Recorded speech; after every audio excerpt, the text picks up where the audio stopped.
మరో ఇద్దరు భారస అభ్యర్థుల ఎంపిక అంటూ మల్కాజ్గిరిలో రాగిడి లక్ష్మారెడ్డి గతంలో అనుకున్నాం మనము రాగిడి లక్ష్మారెడ్డికి ఇస్తారని, ఆయన్నే ఎందుకంటే విస్తృతంగా వినపడింది ఆయన పేరు. ఆదిలాబాద్లో ఆత్రం సక్కు ఖరారు చేసిన పార్టీ అధినేత కేసీఆర్ ఆదిలాబాద్ సమీక్షకు ఇంద్రకరణ్ రెడ్డి హాజరంటూ ఇంద్రకరణ్ రెడ్డి బీఎస్పీలో గెలిచిన ఎమ్మెల్యే తీసుకొచ్చుకొని మంత్రిగా చేసుకున్నాడు. 2 సార్లు మంత్రిగా అవకాశం ఇస్తే కూడా ఇంద్రకరణ్ రెడ్డి ఏం చేసిండు, గైర్హాజరైండు. ఇప్పుడున్న నాయకులతో వచ్చిన చిక్కల్లా బాధల్లో ఏంటంటే గిదే, వాళ్ళు 2 సార్లు అవకాశం ఇచ్చిండు, మరి నన్ను మంత్రిగా చేసిండు ప్రభుత్వంలో, నాకు బుగ్గకారు ఇచ్చిండు అన్న కృతజ్ఞత ఎవ్వరికి లేదు. మాకు ఇప్పుడు పదవి ఉండాలి అంతే, పదవి లేకపోతే చచ్చిపోతారు అన్నట్టు అయిపోయింది. ఇళ్ళకెళ్ళి అళ్ళకెళ్ళి ఇండ్లా ఇదే దుంకుడు, ఇదే కథ.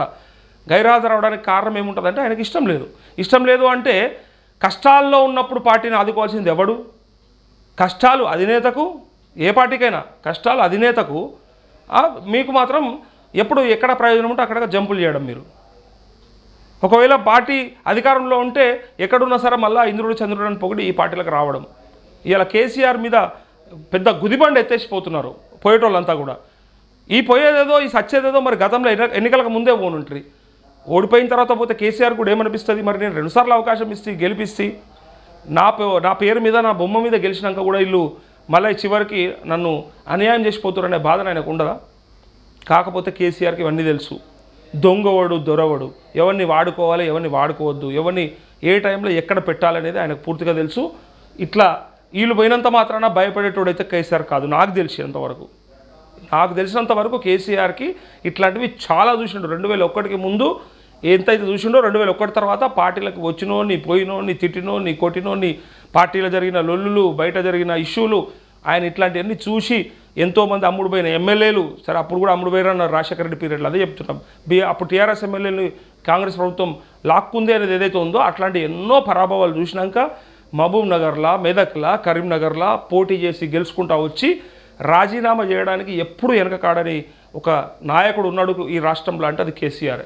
ఈ ఒక్క విషయంలో మాత్రం, అంటే తెలంగాణ ఉద్యమంలో ఆయన పాత్ర గురించి నేను మాట్లాడట్లేదు. సరే అందులో భిన్నాభిప్రాయాలు ఉన్నాయి. ఒకడు అటుకులు బుక్కిండి అన్నాడు, ఒకడు లేదు బాత్రూంలో పోయి అన్నీ తినేచ్చిండు బయటకని అన్నారు. కానీ అది పక్కకు పెడితే పార్టీని నిలబెట్టుకోవడంలో ఆయన పడినటువంటి పన్నాగాలు ఏవైతే ఉన్నాయో, ఆ స్ట్రాటజీస్ ఏవైతే ఉన్నాయో 100% సక్సెస్ అయిండు. కాంగ్రెస్తో పొత్తు పెట్టుకున్నా, టీడీపీతో పొత్తు పెట్టుకున్నా, టీడీపీతో లెటర్ ఇప్పించినా, కాంగ్రెస్తో తీర్మానం పెట్టించినప్పటికీ అసెంబ్లీలో కూడా తెలంగాణ రావడానికి ఆయన చేసినటువంటి ప్రయత్నం ఏదైతే ఉందో ఆ ప్రయత్నంలో ఆయన సఫలమైండు. కాబట్టి 2014, 2018లో 2 సార్లు కేసీఆర్కి అవకాశం ఇచ్చింది తెలంగాణ సమాజం. సరే అది నిలబెట్టుకోకపోవడం ఆయన దౌర్భాగ్యం, అది ఆయన దురదృష్టం అది. కానీ 2 సార్లు అవకాశం ఇవ్వడానికి గల కారణం పార్టీని ఎన్ని కష్టాలు పెట్టినా, ఎన్ని ఇబ్బందులు పెట్టినా, అప్పుడున్నటువంటి తెలంగాణలో అప్పుడు ఉమ్మడి ఆంధ్రప్రదేశ్లో ఉన్నటువంటి టీడీపీ ప్రభుత్వం ఇబ్బంది పెట్టినా, ఉమ్మడి ఆంధ్రప్రదేశ్లో ఉన్నటువంటి కాంగ్రెస్ ప్రభుత్వం ఇబ్బంది పెట్టినా, యూపీఏ 1 యూపీఏ 2 ఎన్నిసార్లు ఎన్ని స్ట్రాటజీలు చేసినా కూడా కేసీఆర్ వంగలేదు, లొంగలేదు. చివరికి పార్టీని మెర్జ్ చేస్తా అని చెప్పి సోనియా గాంధీ దగ్గరికి పోయి 2014లో కలిసి వచ్చినప్పటికీ కూడా మెర్జ్ చేయకపోవడానికి గల కారణం కేసీఆర్ దగ్గర ఉన్నటువంటి తెలివితేటలు. ఆ తెలివితేటలను వాడి ఆయన ఎంతోమంది నాయకులను కూడా తయారు చేసిండు. ఇలా ఈ ఒక్కరు పోతానో, ఇద్దరు పోతానో, లేకపోతే ఇంకొంతమంది పోతానో భయపడేటోడు కాదు. ఇట్లాంటి కొత్త నాయకులైనా తీసుకురాగలుగుతాడు. ఆయనతో అది అవుతుంది కూడా. ఆయన దగ్గర ఉన్నటువంటి గొప్ప లక్షణం ఏంటంటే ఈ రాష్ట్రంలో చాలామంది నాయకులుగా తయారు చేసిన కెపాసిటీ ఉంది కేసీఆర్కి. సో భయపడతాడు అనుకోకుండ్రి, అట్లే కేసీఆర్ పని అయిపోయింది అనుకోకుండ్రి. ఆయన స్ట్రాటజీస్ ఇంకా వర్కౌట్ అయితే ఆయన చివరి శ్వాస వరకు ఊరుకునేటోడైతే కాదు, కాలిగినంత మాత్రం ఇంట్లో కూర్చున్నట్టు కాదు, ఆయన బుర్ర అయితే పనిచేస్తూ ఉంటుంది. సో పోయేటోడు మాత్రం ఒకసారి ఆలోచన చేసుకోర్రి, కేసీఆర్ తలుచుకుంటే ఏమైనా చేయగలుగుతాడు, ఆయన దగ్గర ఆ సత్తా ఉంది. ఇట్లని చెప్పి నేను కేసీఆర్ పొగుడుతున్నాను చెప్తలేను.